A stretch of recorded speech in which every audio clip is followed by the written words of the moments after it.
All right, so in the last lesson, we looked at how to use HTML lists that were ordered as well as unordered. In this lesson, I want to talk about the image element and how we can incorporate images into our website. So the image tag is, again, a self-closing tag, so it doesn't need to be closed. But for the image element, just providing an image tag isn't enough. You also need to specify the source. And that's the source of the image that will be displayed. That can either be a URL, so it can fetch it from the internet, or it can be a local image that's included in the same directory as your website. So we're going to look at both types. But the first thing I'm going to do is I'm going to look for an image of myself online, and let's have a look to see if there's any images that are actually me. Oh, there we go. So I've already found one. So this comes from my Twitter, and you can also probably go to your own Twitter or your Facebook, and you can right click on the image and simply copy the image address. Now, if I paste it here, you can see the whole URL of where that image is located. And if I hit enter, my browser will fetch that image from that location. Now, if I copy this image address or image source and I add it to my website as a HTML element, so just above my H1, so just above my name here, I want my image to show up. So I'm going to use the image tag, and the source, I'm just going to paste in that URL that I got from earlier on. Now, the next attribute here that comes up automatically is the alt, or the alternative text.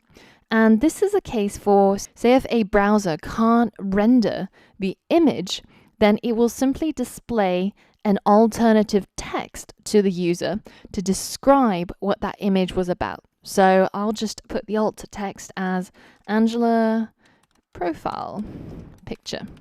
Now, if you're interested in search engine optimization and getting your website ranking for certain keywords, this is something that Google looks at to try and figure out what your web page is about. So if you're making a web page that's about burrito recipes and you add an alt text that says finished burrito product image 1, then it helps Google to index and figure out that maybe your web page is related when somebody is searching for burrito recipes. All right, so let's hit save and let's refresh and check it out. And I've now incorporated my first image onto my personal website. So you can either look around for an image of yourself on Facebook or Twitter or anywhere that would host it. Alternatively, if you can't find any images of yourself on the web, which is probably a good thing, you can also create an account on Photobucket and upload your own picture in order to get a URL. And after you do so, you can simply click on the image and right-click to copy the image address and paste it into your source between the quotation marks. It will work exactly the same. There we go. Angela is now a box of biscuits. Great. Now, when my browser looks through this file to see how it should load it up and display it, when it comes across this image tag, it has to go and ping the servers of Twitter to try and obtain this image. And if it gets permission to download this image, then it will grab that image and display it over here. So currently, my image is hosted on Twitter's servers, and my browser has to download it from there in order to display it inside my web page. Now, what if Twitter goes down? What if they die? What if nobody wants to send tweets anymore? Well, then their server is going to be shut down, and my image will no longer be available for download, and you will instead end up with something that looks a little bit like this. And you might have come across it in the past when you've been loading up websites. It means that the image is no longer available or is no longer hosted at the address that's specified in the source. So in order to remove our reliance on Twitter, we can also put an image into our folder HTML personal site and refer to it inside our source. So let's go ahead and do that. Now, if I go onto my desktop inside web development, inside the folder HTML personal site, I can drag and drop or paste an image of me into this folder. And now my index.html and my picture called angela.png is in the same folder, and I can refer to it inside my code.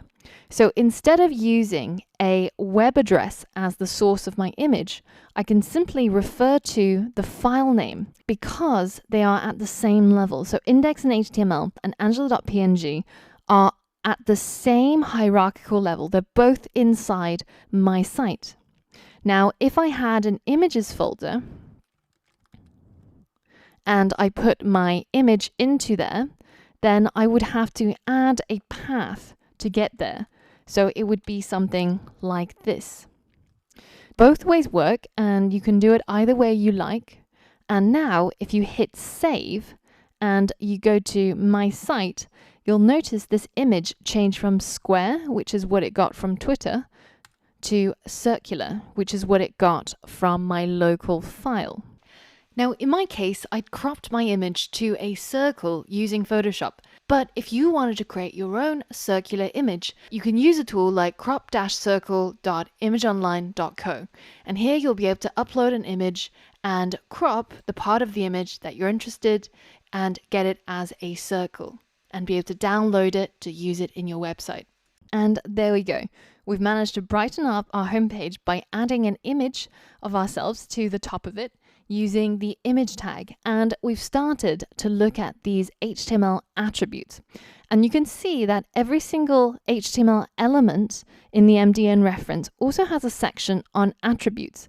And we're really only touching the surface here because there's other attributes that you can add to the image element or most other elements that you decide to use. And we're going to be looking at these attributes as we come across them for different HTML elements. Now, in the next lesson, we're going to be looking at anchor tags and how we can start adding links into our website and how we can create new pages that can be linked to from our homepage. So for all of that and more, I'll see you on the next lesson.